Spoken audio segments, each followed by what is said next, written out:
I had been running on caffeine and pure instinct for most of that night. The emergency room was packed again. The air thick with disinfectant and panic, and every sound monitors beeping voices calling out for saline. Stretchers rolling over tile blended into a dull roar in my head. I had just finished cleaning up after a car accident case when the charge nurse pointed toward curtain 5. Another hand laceration, deep one, she said. I nodded, wiped my palms on my scrubs, and pushed through the curtain, expecting another construction worker or drunk student. Instead, I saw him. The man sitting on the bed was nothing like the usual crowd we patched up in the ER. His navy suit was torn at the sleeve, streaked with dirt and blood.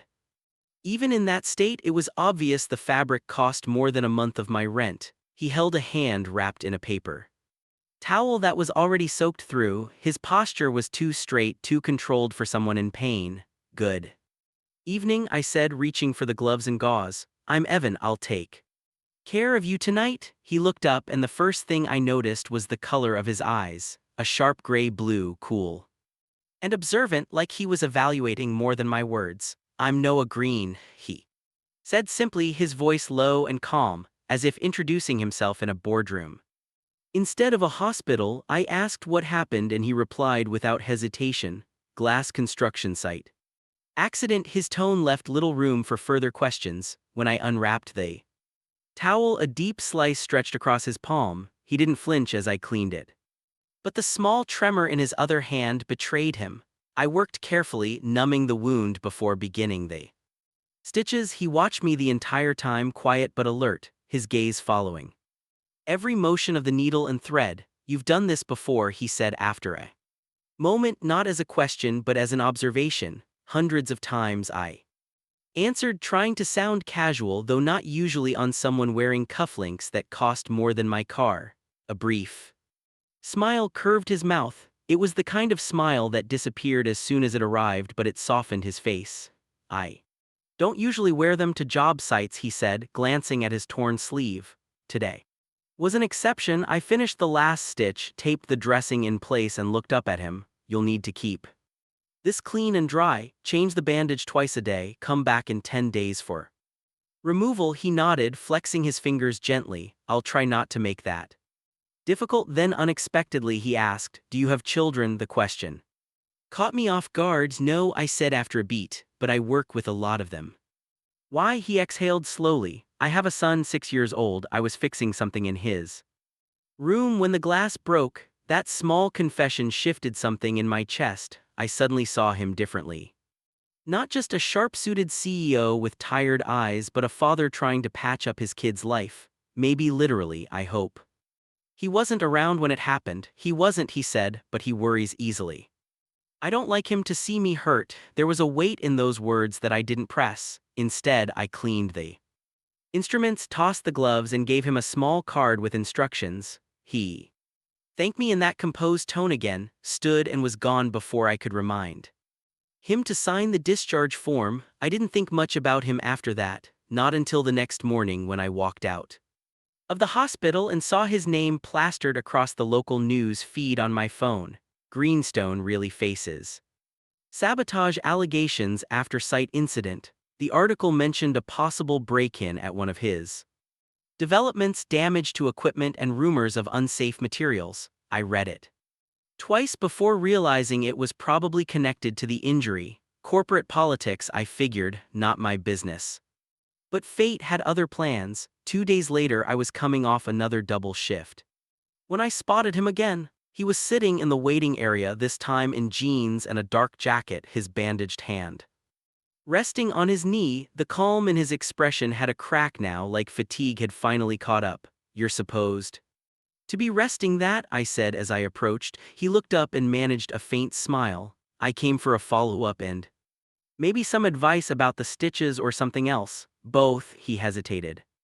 I've had reporters outside my home since yesterday. Someone leaked that the site accident was staged. They're twisting everything. My son's scared. That made me pause. I dealt with anxious families, but this was different. He wasn't asking for sympathy, he was asking for stability. Can't your security handle that? I asked carefully. They're doing what they can, he said, but for a few Days I want to keep things quiet. I'm staying at one of our show apartments by the river. I was hoping you might stop by to check on the stitches, less attention than going back here. I studied him, his composure couldn't quite hide the exhaustion in his eyes. Something about the request felt too personal for a patient, yet too genuine to ignore. Against better judgment, I found myself saying yes. The next evening I drove to the address he texted. The building was one of those minimalist high-rises with soft lighting and expensive silence. He met me at the door dressed in a plain white shirt and gray sweatpants.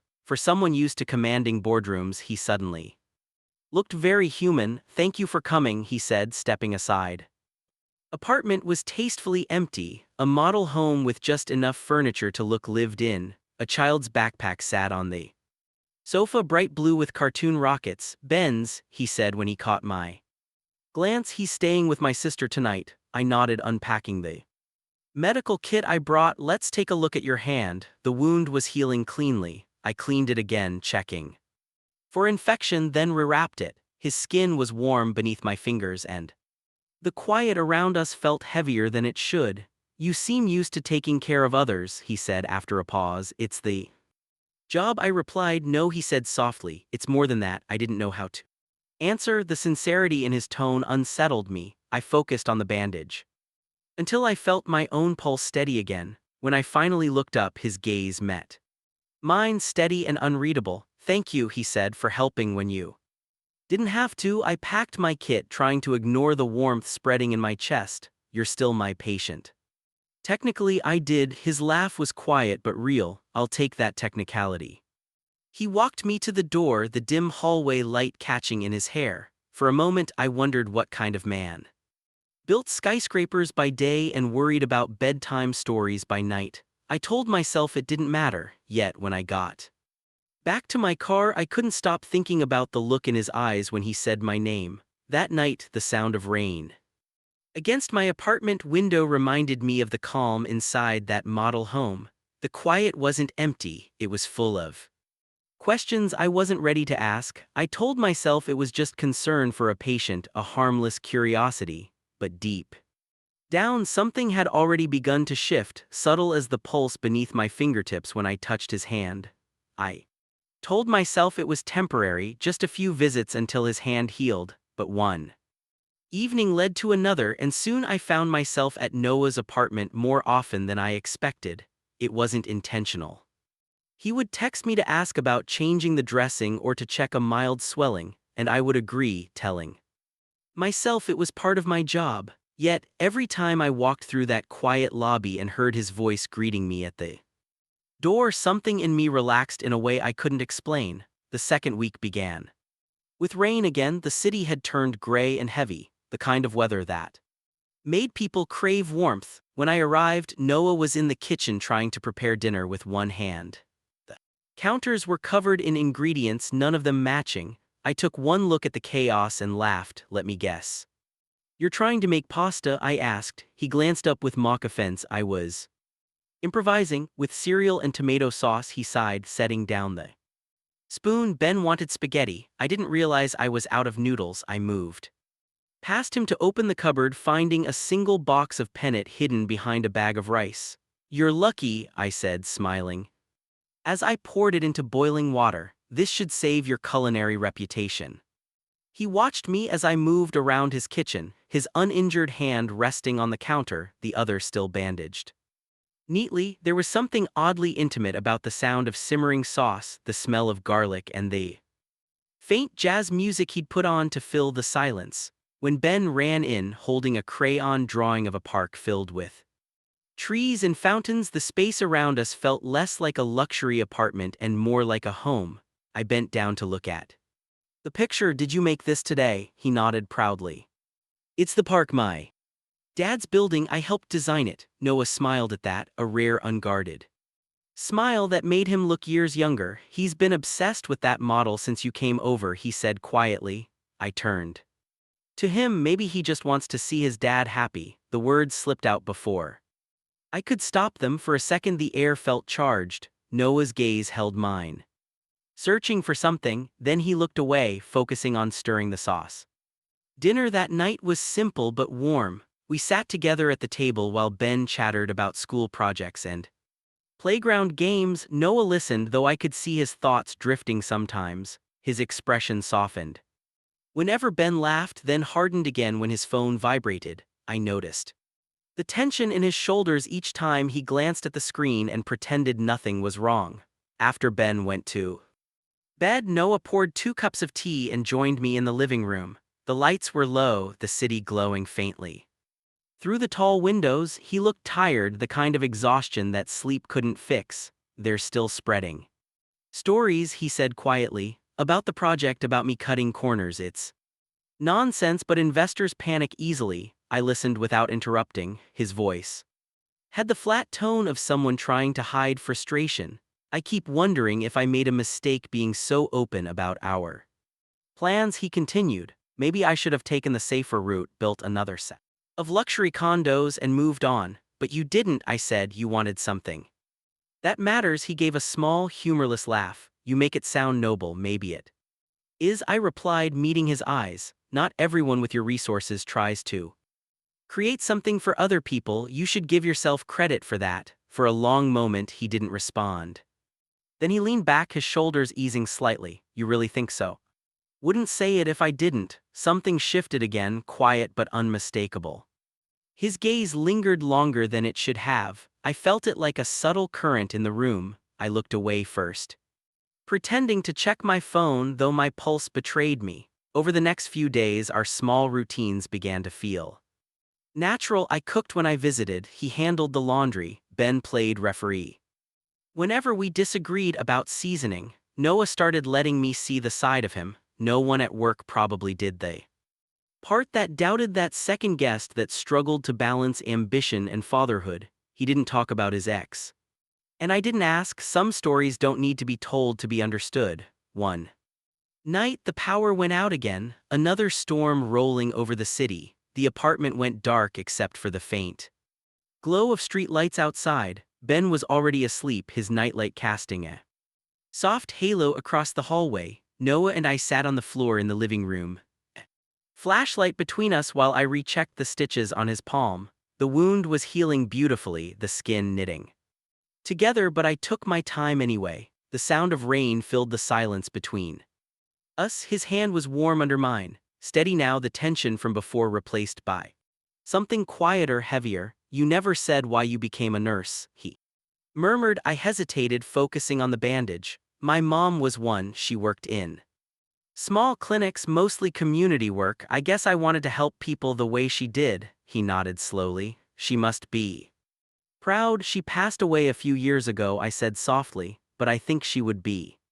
He looked at me for a long time. You remind me of people who actually believe they can fix the world, maybe just small parts of it, I replied, one patient at a time. Our eyes met again, and this time neither of us looked away. The space between us seemed to shrink, the air thick with the quiet hum of rain and something unspoken. I could see the reflection of the flashlight in his eyes, feel the warmth of his breath. He leaned slightly closer, just enough that I caught the scent of his aftershave and rain-soaked fabric. Then Ben's voice echoed from the hallway. Dad. The lights came back. We both froze, half startled, half relieved. Noah smiled first, that small, crooked smile that made my chest tighten. I laughed softly, pretending to adjust the bandage again. The moment dissolved into something easier, like a secret folded neatly between us. After Ben went back to sleep, Noah walked me to the door. The rain had stopped, leaving the city washed clean under the pale glow of street lights.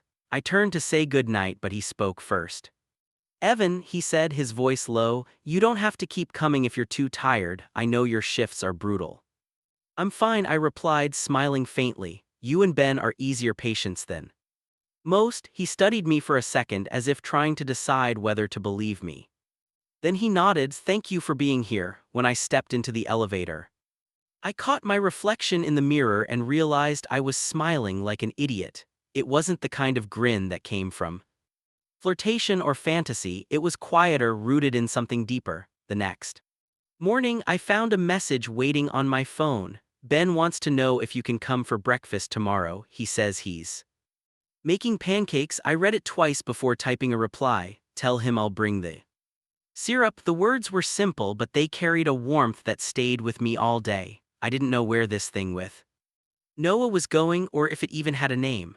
All I knew was that every time I thought about that dim kitchen, the laughter, the storm, and his eyes in the half-light, it felt like the beginning of something I hadn't realized I'd been missing until it found me. It started with whispers, the kind that travel faster than truth. A few online articles appeared overnight claiming Greenstone had falsified safety reports. Someone posted photos of cracked concrete and unfinished wiring, insisting the project was a danger to the neighborhood. I saw the headlines while drinking burnt hospital coffee, the same hour Noah called. His voice sounded tight, careful, like a man trying not to let the edges of control slip. There, saying our team cut corners, he told me, I know it's Orion, they'll do anything to stall construction until they buy that riverside lot for themselves.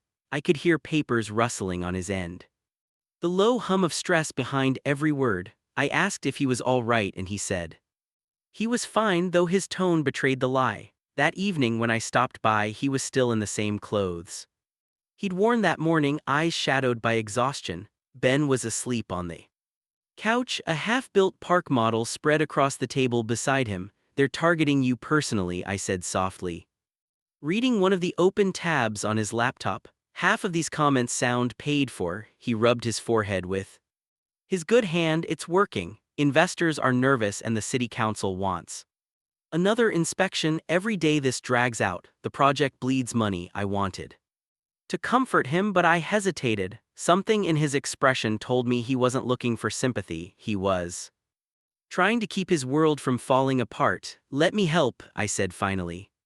There must be something I can do. He gave a short, almost sad laugh. You've done enough already. You shouldn't have to deal with any of this. Maybe not, I said, but that doesn't mean I'll disappear when things get hard. He looked up sharply, surprise flickering in his eyes. For a second the air between us felt unsteady, like a bridge holding too much weight. Then he turned back to the laptop, retreating into numbers and strategy. The following days moved like thick air, heavy and slow. Noah became quieter, always on the phone, always in motion but never present. I'd come by to check his hand or bring dinner and he'd thank me politely before vanishing into his office.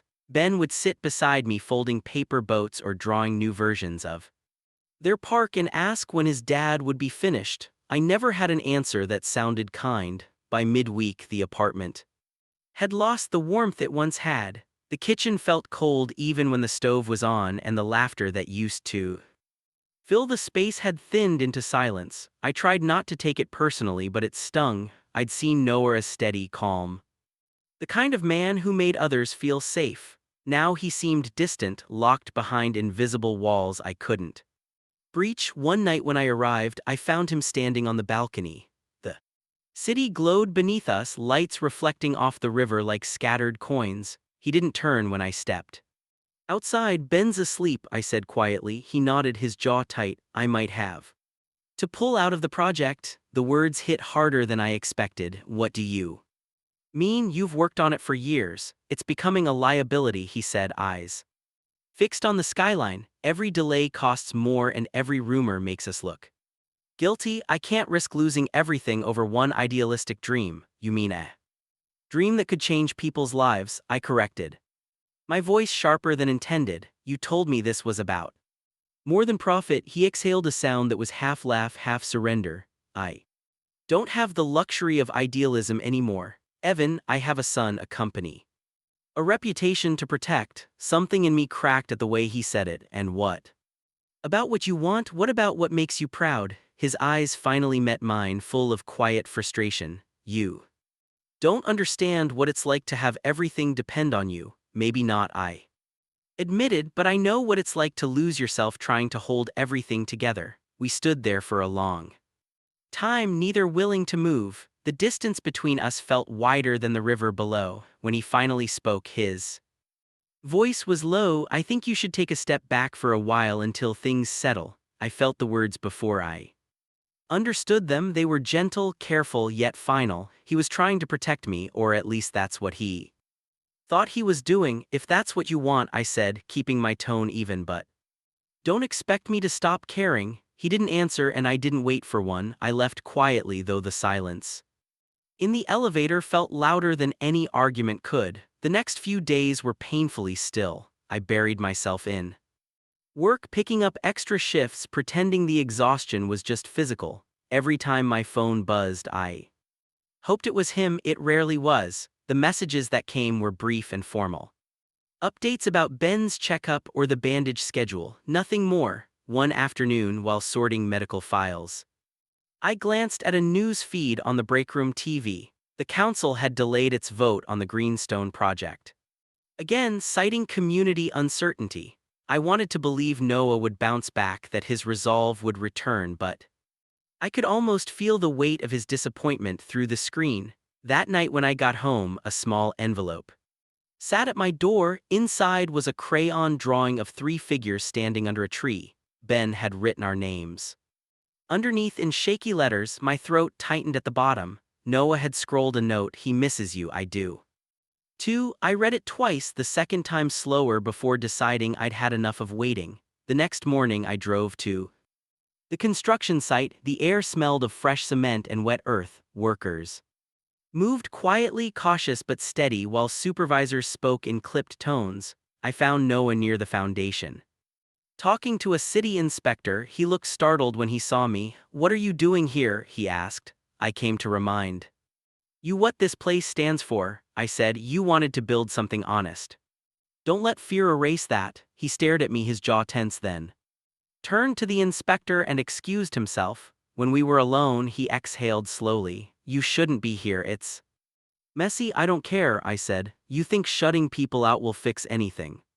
You're drowning in work and guilt, and you won't let anyone throw you a rope." His mouth tightened, but he didn't argue. I took a step closer, lowering my voice. "Let me help Noah, not as your nurse, as someone who believes in what you're doing." He looked away. "The fight leaving him. Why do you keep showing up?" "Because you make it hard not to." A long silence followed, then slowly he nodded. "There's a community meeting tomorrow. If you really want to help, be there. We need people who can speak about safety, someone they'll trust." "I'll be there," I said. For the first time in weeks, I saw a flicker of something familiar in his expression, hope, fragile but real. That evening, back at my apartment, I thought about what had happened. The anger had faded, replaced by something quieter, steadier. We were both learning how to navigate fear without running from it. The project was still in danger, and so were we in our own ways, but for the first time, it felt like we might be standing on the same side again. When I went to bed, I pictured the unfinished park Ben had drawn, the trees with their uneven lines and bright colors, the 2 figures beside the boys smiling under shared sky. Maybe it wasn't perfect, maybe nothing ever would be, but it was ours, and that was enough to keep me trying. The community meeting was held in an old auditorium near the river.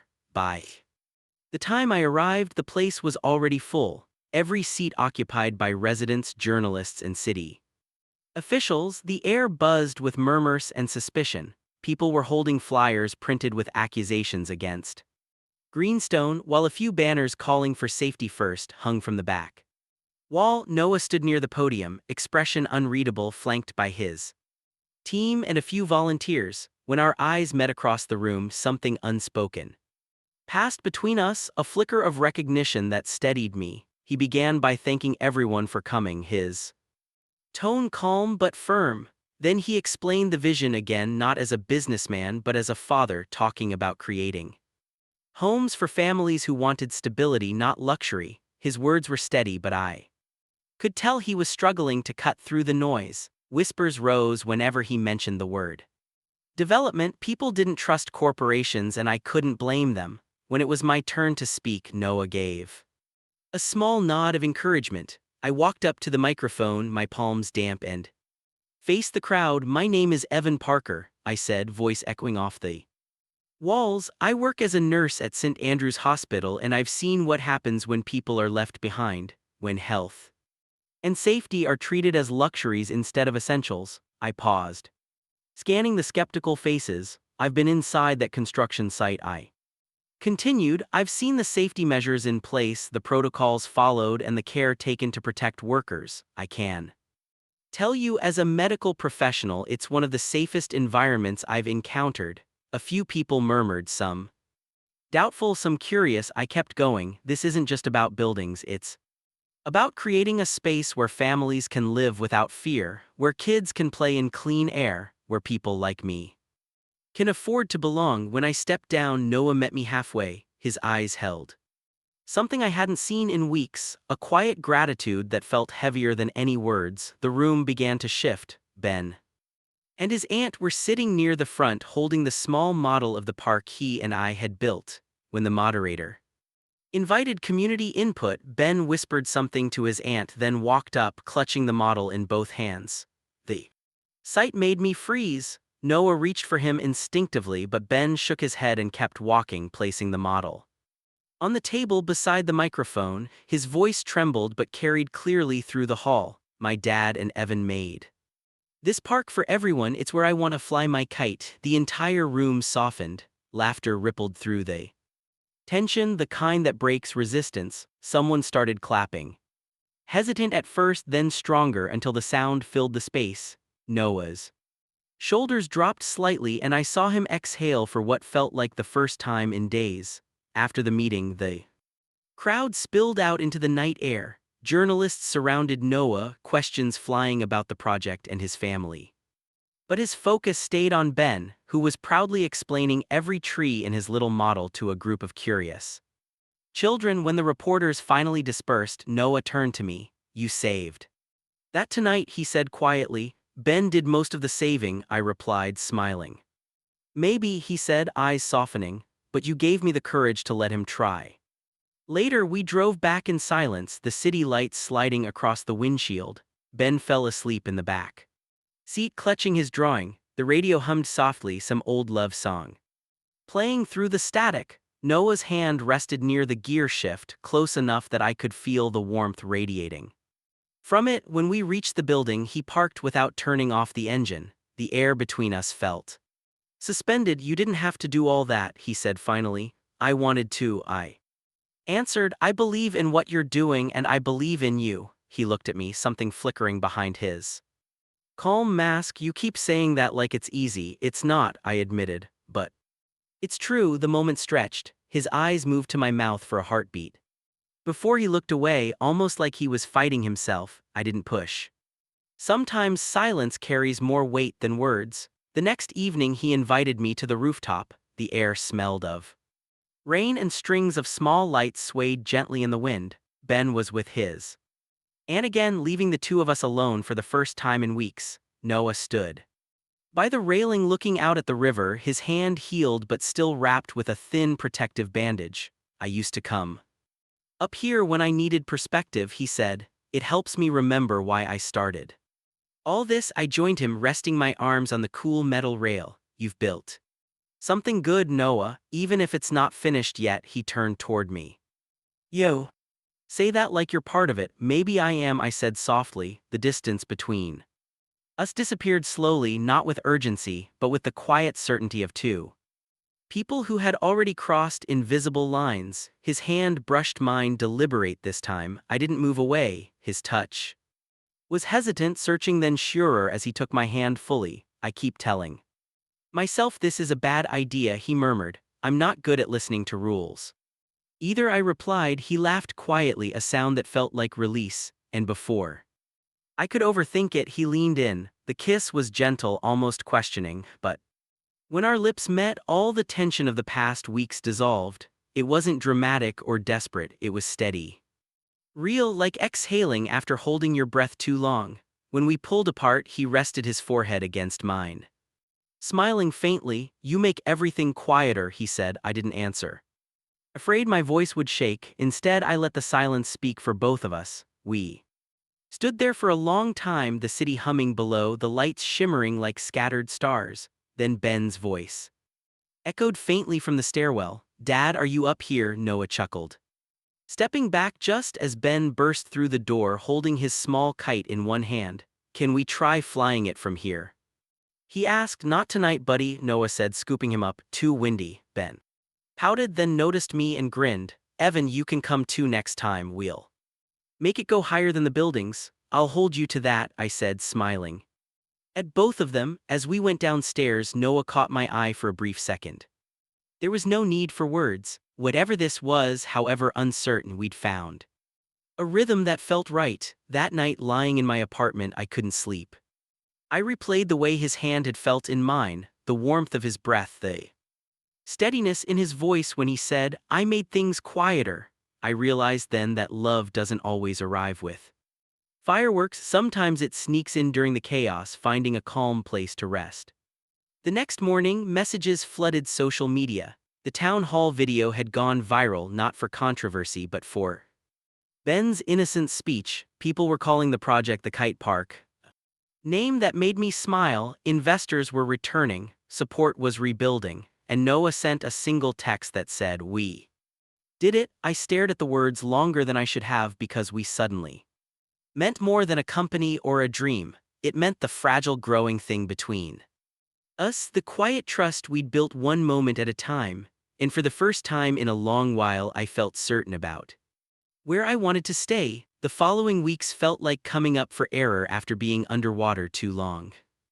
Project finally passed its review. The city council approved construction and investors returned with newfound enthusiasm. Articles that once questioned Noah's integrity now praised his transparency, and the footage of Ben proudly showing his little model had become the heart of every story. People called it the moment that changed everything. For us, it did. I started spending more time at the site, watching the early stages of rebuilding. The scent of wet soil mixed with the sound of metal and voices, creating a rhythm that felt alive. Workers greeted me kindly, calling me Doc, even though I kept insisting I wasn't one. Noah was there too, moving through the chaos with calm authority, yet somehow always aware of where I was. Sometimes he'd glance up from a conversation and give me that small nod that said more than words ever could. Ben came on weekends, running through half-finished walkways, his laughter echoing between the rising frames. Seeing him play among the beginnings of what would become his park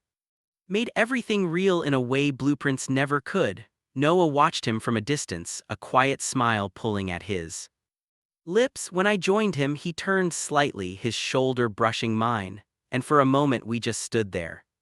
Two men who had survived more than we had planned. At night, the city would go quiet and I'd find myself in the apartment again, this time not as a guest but as part of something that felt permanent. The rhythm of our lives found a steady pulse. Mornings were filled with hurried breakfasts and laughter over spilled coffee. Evenings brought calm, soft music and conversations that stretched far beyond the day's worries. There were no declarations, no need for grand promises, just the simple fact of being there, choosing to stay. One night, after Ben went to bed, Noah and I sat on the couch, sharing a silence that wasn't heavy. The soft hum of the dishwasher filled the background. His hand rested near mine, our fingers almost touching. Do you ever think about what's next? He asked quietly. All the time, I said, though I've learned not to plan too far ahead. Life tends to laugh at me when I do. He smiled faintly, the corners of his eyes softening. I'm thinking about the Parks Clinic. I'd like you to run it, not just as a nurse but as part of the foundation's leadership. You'd have the freedom to build something sustainable, something that serves people who need it most. The offer caught me off guard. You're serious? I am, he said. You already take care of everyone around you, Evan. You just need a place built for it. For a moment I couldn't speak. My instinct was to argue, to say I wasn't qualified for that kind of responsibility, but the way he looked at me silenced the doubt. His faith in me was steady, quiet, and it felt like a promise. I'll think about it, I finally said, though the answer was already there. The following week, we began sketching ideas for the clinic. It would be small at first, focused on basic health care for residents and nearby workers, but Noah wanted to expand it later into a full wellness center. He trusted my judgment completely, asking questions, listening carefully, never once trying to control the vision. That collaboration brought us even closer, not through grand gestures but through the everyday act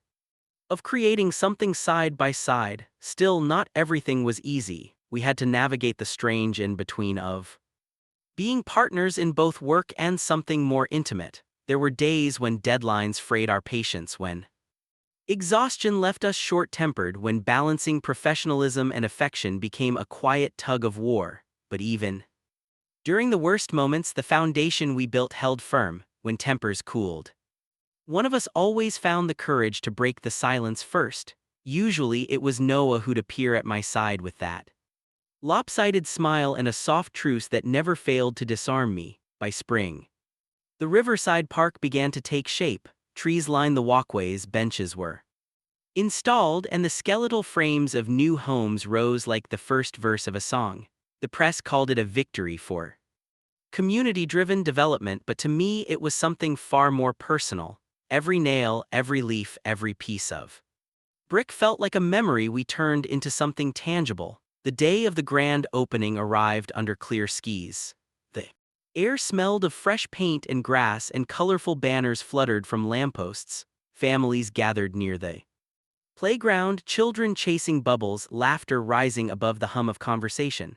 The mayor gave a speech that no one would remember, and photographers crowded the front, snapping endless photos of Noah shaking hands. I stood near the clinic entrance, greeting visitors and trying not to get in the way. Ben ran between us, his excitement contagious. When Noah finally broke free from the crowd, he walked toward me with that same steady stride, his eyes finding mine across the noise. "It's done," he said softly when he reached me. "You made it happen." I shook my head. "We made it happen." He looked around at the park, at the families, at Ben, laughing under a kite that danced against the blue sky. Then he turned back to me, his voice almost a whisper. "You were the missing piece I didn't know I needed." Before I could respond, Ben tugged at our hands, pulling us toward the field. "Come on," he said, his face bright. "It's our turn to fly it together." We followed him to the hill overlooking the water. The kite rose with each gust, spinning higher and higher until it disappeared against the clouds. Ben laughed so hard he fell onto the grass, and we joined him, all three of us catching our breath under the wide sky. Noah reached out, his fingers brushing mine before linking fully. I looked at him, and there was no need to hide the warmth that had always been there. Later that evening, after the crowd had gone and the lights along the path began to glow, we walked through the park in silence. The world around us felt softer somehow, the air calm, the water reflecting the last traces of daylight. "You know," Noah said, "I used to think success was about control, about keeping every piece in its place, but when everything fell apart, you showed me that letting people in isn't weakness." I smiled. "And you showed me that sometimes stability isn't about standing still, it's about choosing who to move forward with." He stopped walking, his expression thoughtful. "I don't want to keep this quiet anymore," he said. "I want people to know that you're part of my life, not just my work." My heart caught in my throat. "Are you sure?" "Completely," he said. "I've spent too long caring about what other people think. I'm done with that." The honesty in his tone left me breathless. We stood beneath a street light, the soft golden glow wrapping around us like something sacred. He took my face in his hands, his touch gentle but sure, and kissed me again. This time it wasn't hesitant, it was steady, certain, a promise that neither of us needed to speak aloud. When we finally pulled apart, he rested his forehead against mine, whispering, "This feels right," and it did. Months passed and life settled into a pattern that felt beautifully ordinary. Mornings began with coffee and Ben's chatter, days with the bustle of the clinic and construction, nights with quiet laughter over dinner. Sometimes when exhaustion crept in, I'd glance at Noah and find him already looking at me, that same faint smile reminding me how far we'd come.